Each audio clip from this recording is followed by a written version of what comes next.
Strange Bedfellows, Chapter 4. Rarity and Applejack had greatly enjoyed what the lake had to offer.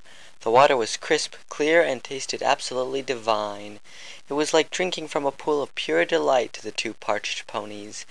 The vegetation growing along the shoreline was lush and flavorful, even by the standards that both ponies were used to. They ate and drank their fill, Rarity forgetting all about the bubbling she'd seen the lake doing earlier. In fact, she'd even forgotten about the predicament they were in. The food and water allowed her to drift into bliss. When they'd both finished, Applejack smiled over at Rarity. "Boy, Rarity," she said, "I'm sure glad you spotted this little lake. I was fixing to faint there for a few minutes." Rarity took a short drink from the lake, sighing with pleasure. "It was quite a find, wasn't it?" she said. "I feel better than I have in ages." The unicorn looked down at the water, rolling her neck. "Honestly, my muscles could do with some unknotting. Since there's no spa around, I suppose sitting in the lake for a bit will have to suffice." She giggled. "It'll be relaxing if nothing else." Applejack gave her a look. "Sugar Cube," she said, "you sure relaxing's what we want to be doing right about now? We've still got a long way to go before we hit the peaks, you know, and I'd like to get moving." Rarity pouted. "Applejack," she said, "it doesn't hurt any pony to take a few minutes out and relax. Please, I promise you'll enjoy it." She gave Applejack her patented puppy dog eyes, quivering her bottom lip. Applejack faltered, looking between Rarity and the lake, before finally giving a sigh and smiling. "Your darn eyes," she said. "It's no wonder every pony in Ponyville talks about 'em being irresistible." She paused, then chuckled. "I mean, you know, in a begging kind of way." The two ponies laughed, forced and awkward.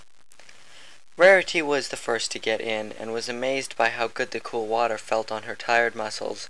She dipped her hair into the water, running her hooves along it a few times to try and knock out the dirt and grass that had been tangled in it.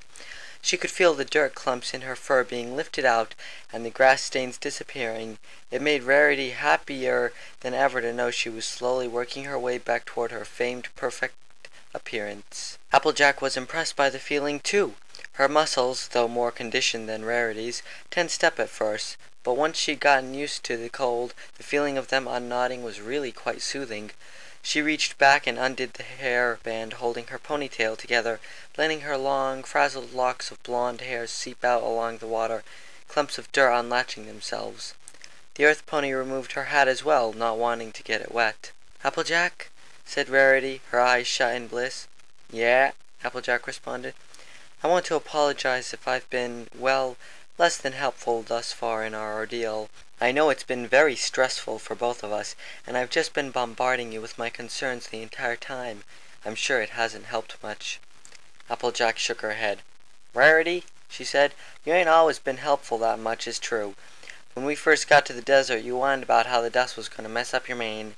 When we climbed that hill, you lagged behind and almost got yourself hurt." Rarity bit her lip, stung by her friend's honesty.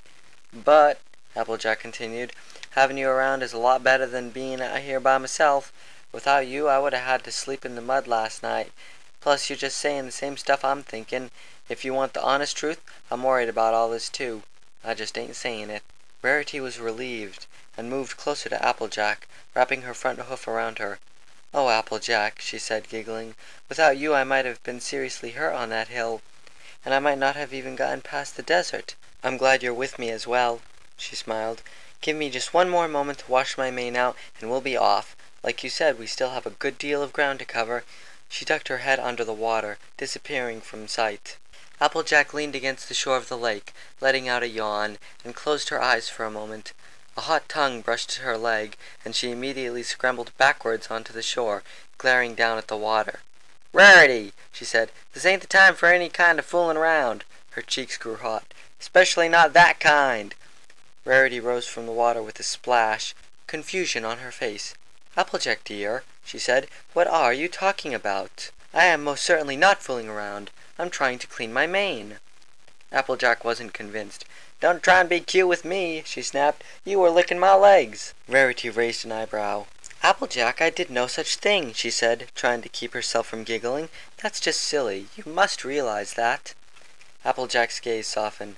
"Well, something was treating me like a popsicle, and I don't much appreciate it. Though, If it wasn't you, then who was it? Rarity paused, pretending to let the dramatic tension sink in, then giggled. Oh, Applejack, she said, unaware of a bubbling behind her. I'm sure you were just imagining it. This isn't a horror show, you know. It's not as though some horrible creature is going to rise out of the water behind me. Just as she finished talking, a massive 5-headed hydra erupted from the water behind her, each of its glistening maws opening wide.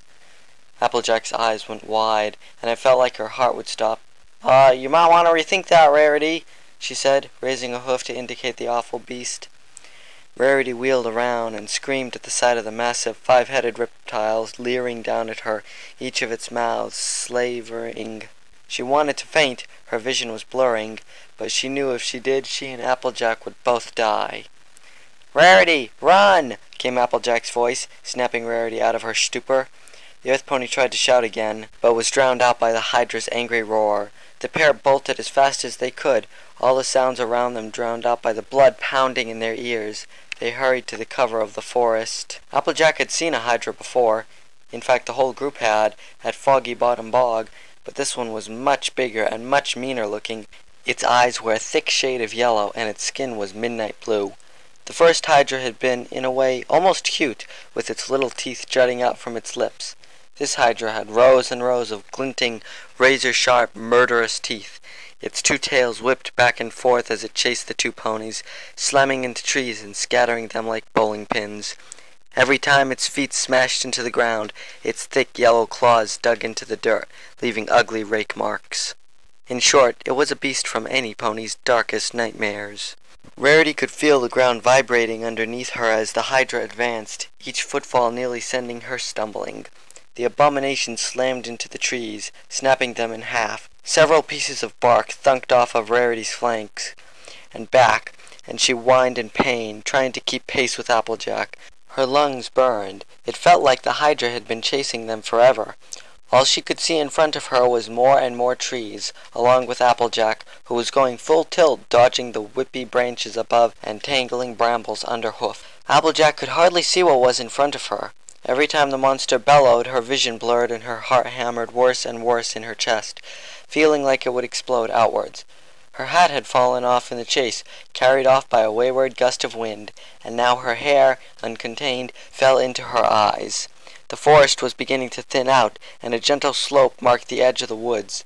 Light streamed into Applejack's face and blinded her as the pair of ponies left the forest. Her vision blurred as she tried to look at the terrain around them. The forest emptied out into a mountain pass, covered in loamy, thick dirt, which spiraled upwards, deeper into the mountains. A highland, her brother might have called it.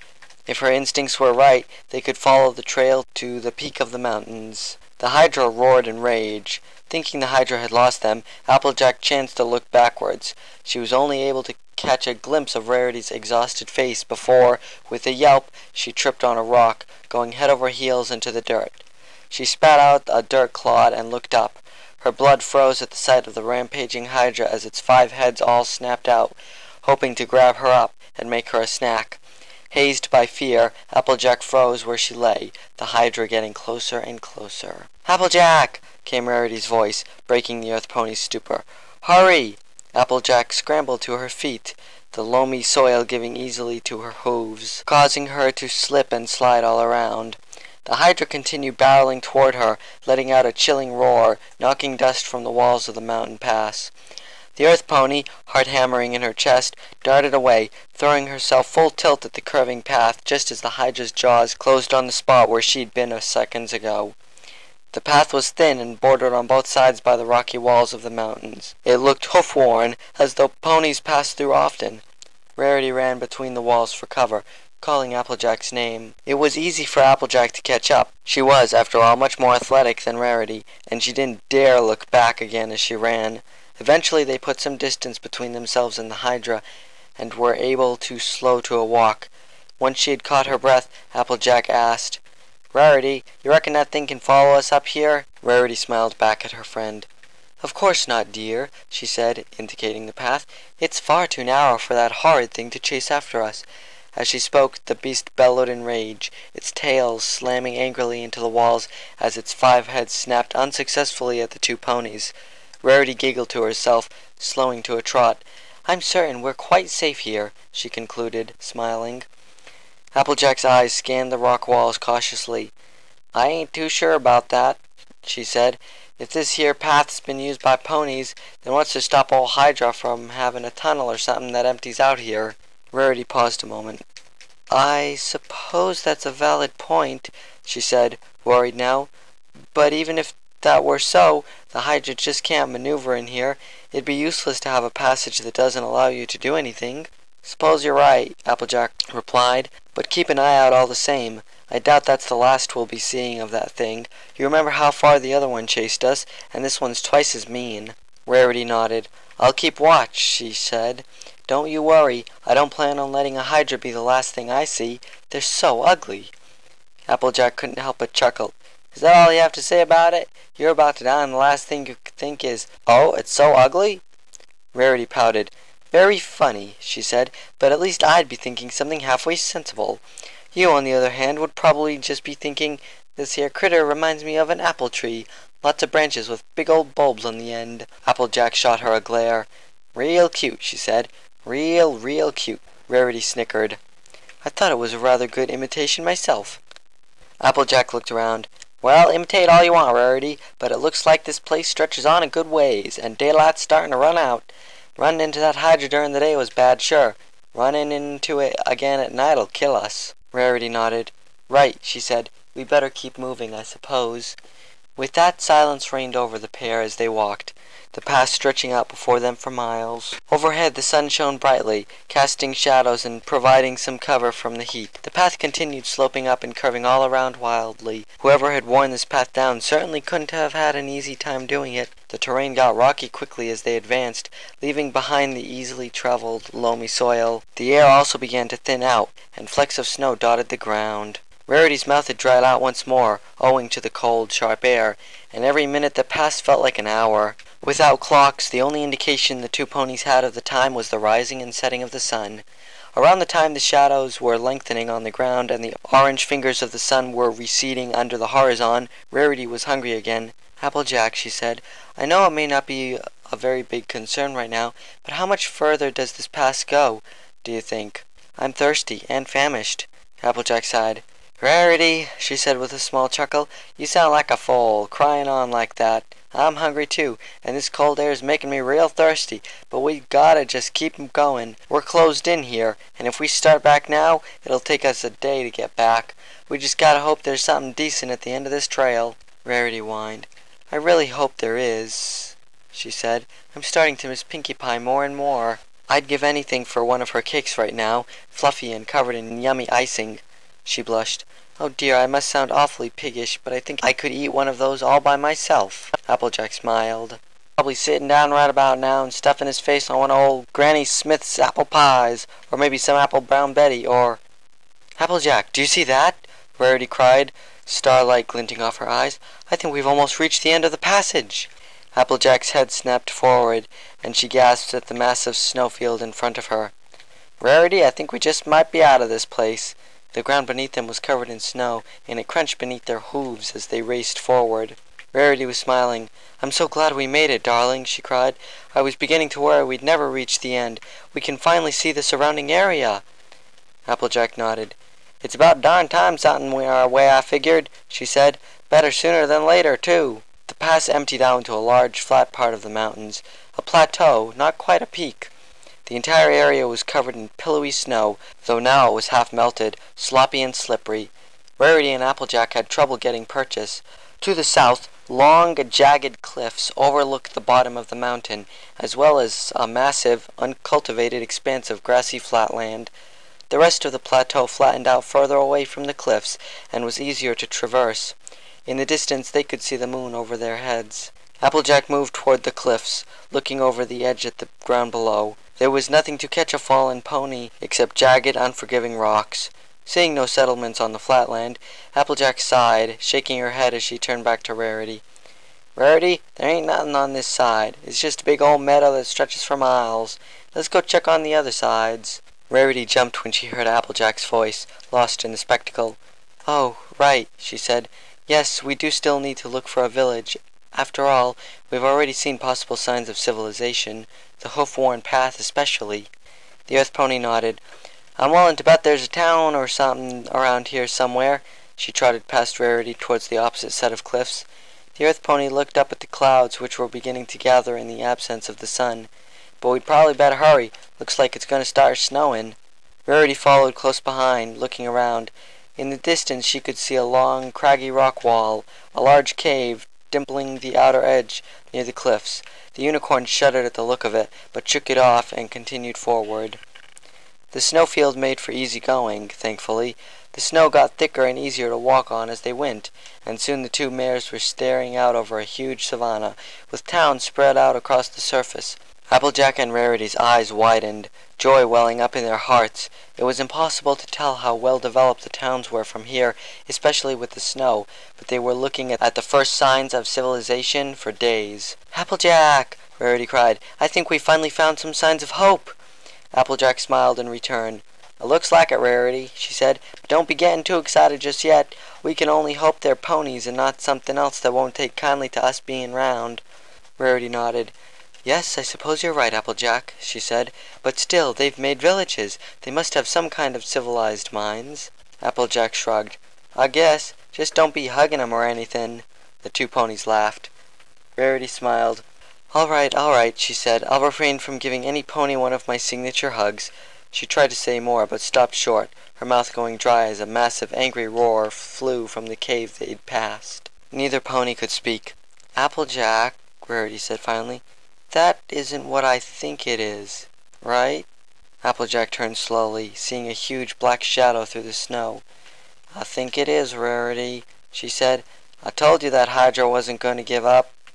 Rarity swallowed hard. "He seems to have followed us up here through the passage inside the mountain. I guess we should be thankful he hasn't seen us yet. We should get going before he does." Applejack nodded. "Good thinking. There ought to be a way to get down from here, if there was a way up. Start helping me look."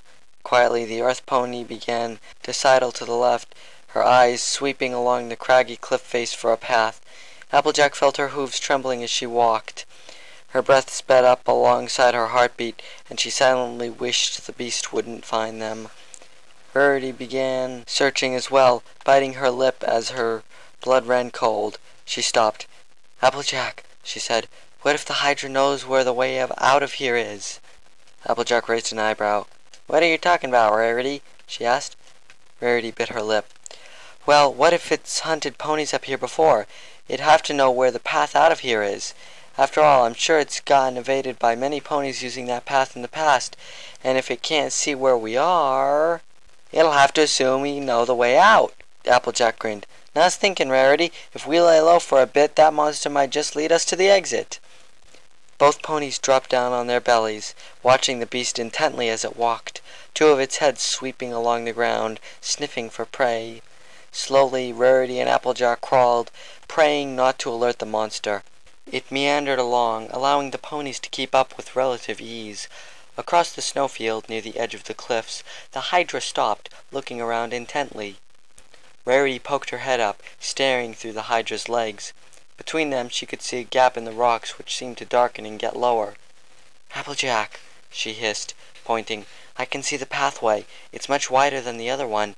I think the hydra can fit inside." Applejack nodded. "I see it too, and probably so. Do you want to just make a run for it or try to sneak around?" Rarity gritted her teeth, weighing the options. Running would draw the hydra's attention, and they might both get killed if they didn't maneuver correctly. On the other hand, if they snuck around, they could get spotted by the hydra too early and be forced to run along the snowfield. It'd easily outsprint and kill them both. There was only one way around the hydra. "Applejack," Rarity said, "I think we're going to have to sneak around. If we run, the hydra might get us both." Applejack nodded. "Agreed," she said. "Just go slow, and I'm pretty sure the hydra won't even know we were here." With that the pair slunk low along the ground, eyes riveted to the hydra.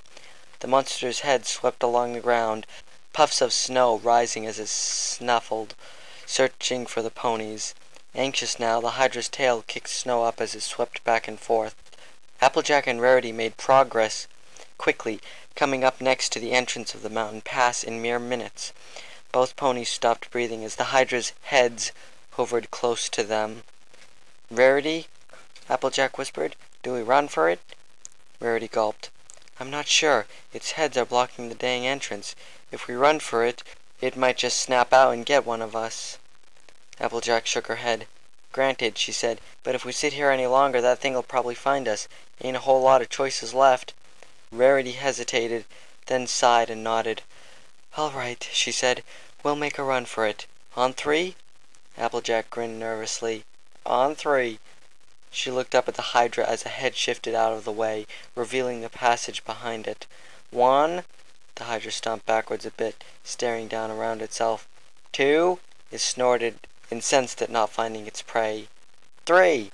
Both ponies took off, the hydra's roar exploding in their ears as they ran past it. One of its heads swept down, slamming the ground in front of the two ponies. They skidded to a halt as their route was blocked, doubling back toward the cliff overlooking the village. "Think we can outmaneuver it?" Rarity shouted, the ground shaking below her as a head smashed down behind her. Applejack shook her head. "Too big. It'll just smack one of us straight off the cliff. Hate to say it, but we gotta grit our teeth and fight it." Rarity didn't have the time to respond. The two ponies whirled around to face the hydra as they reached the edge of the cliff, the beasts' heads each giving a toothy smirk. Rancid breath sprayed into the ponies' faces as the hydra let loose a deafening roar. "Rarity, ain't you got some kind of magic or something you can use on it?" The unicorn's mind raced, searching for a spell that could help them here. "I can't think of anything," she screamed, the hydra getting closer by the second. "All I can do is illusions and light shows." That was when it hit her. Illusions and light shows. Rarity closed her eyes, her horn glowing, trying to force magic out despite her fear, her horn fizzling and popping in protest. Applejack glanced over at her, her heart hammering in her chest. Time seemed to stop as Rarity's horn erupted with the hydra inches away. A blinding flash of light exploded from Rarity's horn, and the hydra bellowed in pain, stomping back several feet. Adrenaline flooded Rarity's veins, and she screamed above the din. "Run!" Applejack and Rarity bolted from the spot, past the hydra. The beast hissed loudly and whipped its tail around. Applejack whooped, smiling at Rarity. "Well, that was definitely something, Rarity," she cried. "You made that hydra Ugh!" Applejack was flung through the air as the tail smacked into her, and she thudded down next to the cliff, groaning in pain. "Applejack!" Rarity cried in horror, rushing over. "Applejack, are you all right?" The earth pony waved a hoof at Rarity. I'm fine," she said, forcing herself up. "You just got a good hit on me. Couple of bruises, nothing else. Now then, let's... Ugh!" The ground shifted beneath the two ponies as the hydra angrily stomped the ground. Thick cracks running through the surface. The cliff nearly split in half with the pressure, and the hydra refused to let up. "Run! Run!" Rarity cried, and the two ponies tried to navigate the rough, cracked ground, tripping and stumbling, unable to get away quickly enough as the cliff cracked and split from the mountain, big pieces crashing on the jagged rocks below. Applejack, thinking quickly, grabbed Rarity by the hoof and made for the hydra. "What are you doing?" Rarity screamed, gasping, the cliffs behind her crumbling into nothing. The hydra struggled to keep itself righted. Applejack pulled Rarity over to the hydra's tail. "Jump on!" she cried, doing just that and scrambling up onto the hydra's back. Rarity had no time to argue. The cliffs were going down, and the hydra with them, so she jumped up alongside Applejack, clinging on for dear life as the hydra went over, spilling headfirst over the side of the mountain, straight towards the field. Screams ripped from Applejack and Rarity's throats as the unforgiving ground rushed up to meet them. The hydra joined the ponies on its back, a throaty cry of dismay filling the air for a few spare seconds.